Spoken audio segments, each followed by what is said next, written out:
In today's video, I'm going to teach you how to remix a song Soundation. We'll walk through a clear, practical workflow so you can turn raw material into a cohesive remix that feels intentional and musical. First, prepare your source material. Ideally, you want stems, which are the separated parts of a track, like vocals, drums, and instruments.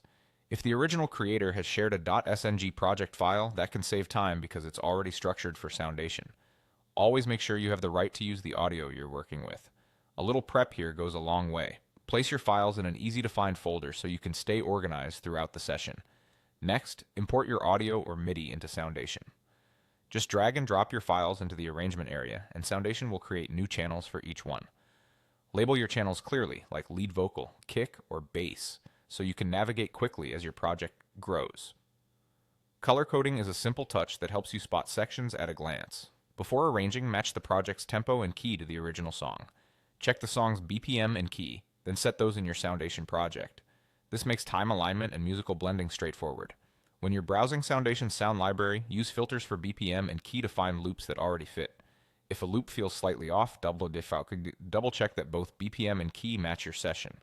Now build your foundation. Start with drums and bass because they anchor the groove and energy. Bring up levels one by one, focusing on a balanced bass before adding other elements. Keep an eye on headroom. Avoid pushing the master too hot so you have space for later adjustments. With a solid bass, begin slicing and arranging.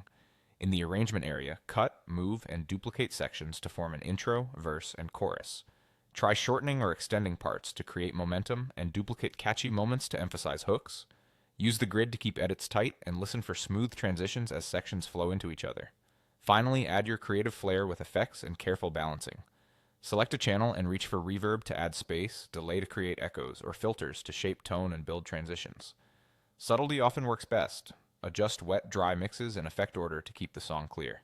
If a part needs to come forward, a gentle boost or a bit of high-end EQ from a filter can help. Throughout, balance your faders so everything sits comfortably together. Check that each element has its place and ensure the overall mix feels cohesive and musical.